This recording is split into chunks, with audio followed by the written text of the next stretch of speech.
these are 10 perfect records. Music is more than just the notes. It can be a time machine that transports you back in time, putting you directly in the middle of where you were when you first heard it, who you were with, friends, lovers. Events all come flooding back when you hear certain music. Hey, what's up? I'm Jason, and this channel is for vinyl lovers who want to find something new to listen to, purchase, or avoid. I focus on vinyl, but everyone is welcome. Today we're going on a sentimental journey through my past, where I will share with you 10 perfect records that have influenced and touched my life in some way.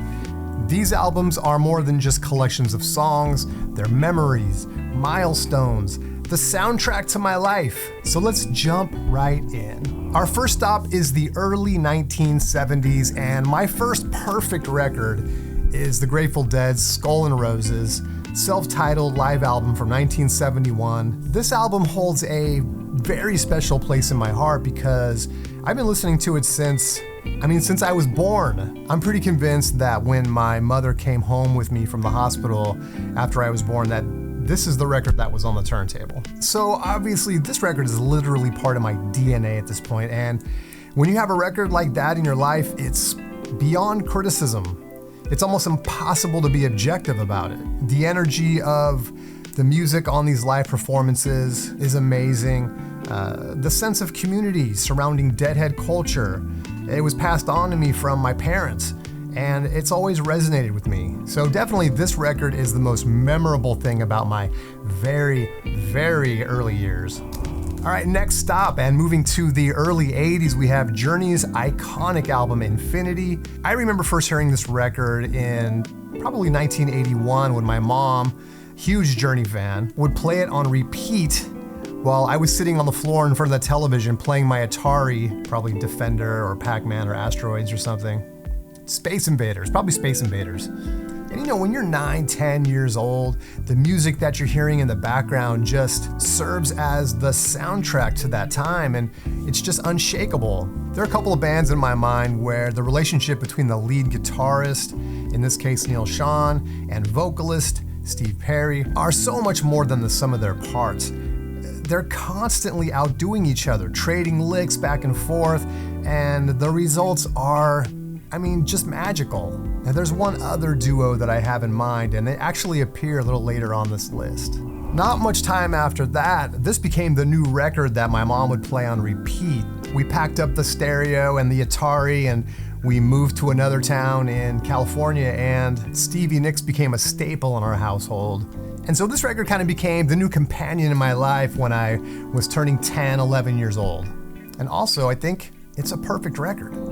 All right, so after that year of elementary school, I had summer school, and I heard this record for the first time.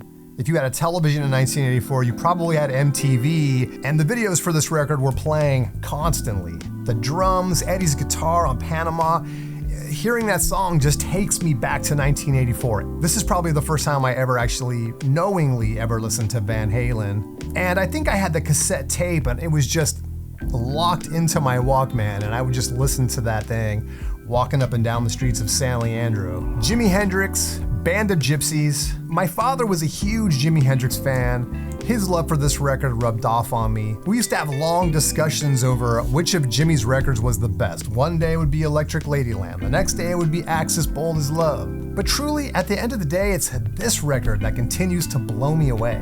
Jimmy's flawless guitar playing and raw energy captured in these live recordings have become the epitome of true musical expression to me.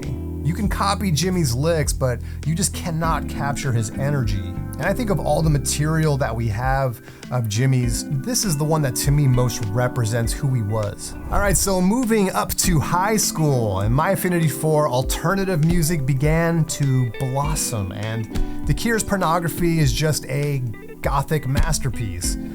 It might seem like a weird one to add to this list, but when I tried to think of which B-52s or Devo or Susie and the Banshees or whatever record you want to name from that era, this is the one that kept coming up for me as being perfect from start to finish. It really accomplishes what it set out to do, being a dark, brooding, haunting, introspective album that truly spoke to my teenage angst and resonated deeply with whatever emotions I was going through at this time.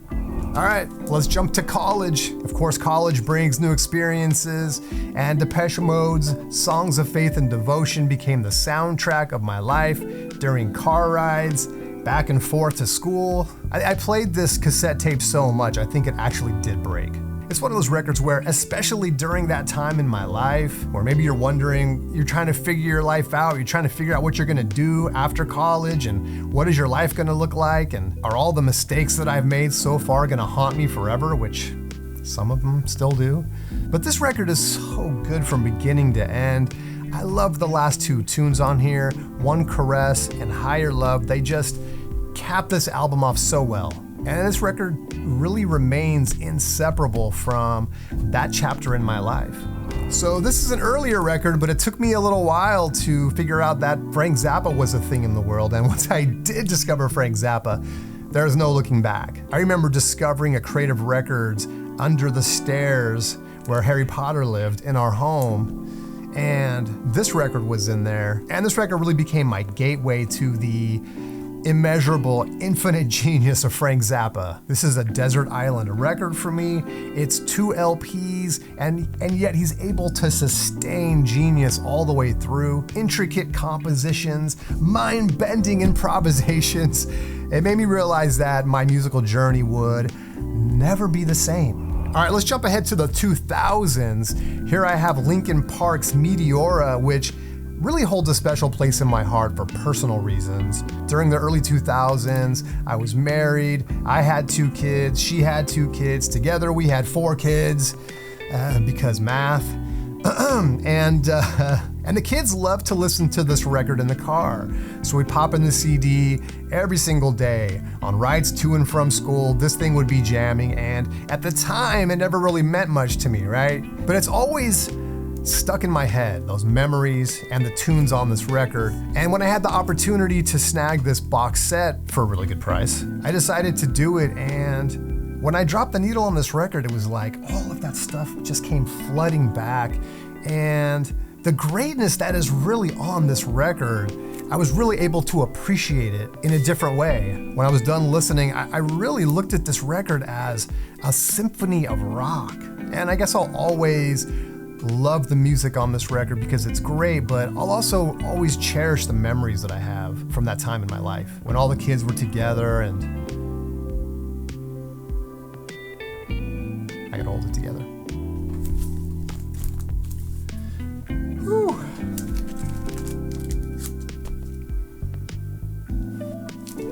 All right, and finally we have the Beach Boys' Pet Sounds. My dad would constantly ride me about this record. You gotta listen to Pet Sounds, you gotta listen to Pet Sounds.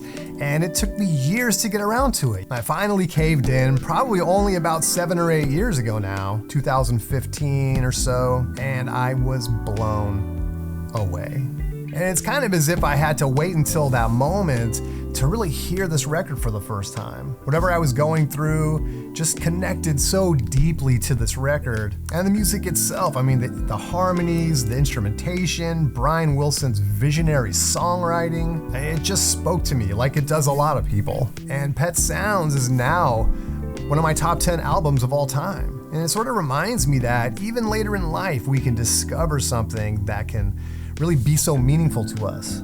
To me, a perfect album goes way beyond just great songs. Even though I believe each of my picks are perfect musically, it's really more about the emotional connection and the impact it leaves on your life. Each of these 10 records has touched me in very different ways, shaping my musical journey, in some cases influencing my perspective on life. From the spirit of the Grateful Dead to the introspective darkness of The Cure, from the freewheeling guitar of Jimi Hendrix to the experimentation of a Frank Zappa, these albums have become the soundtrack to different chapters of my life.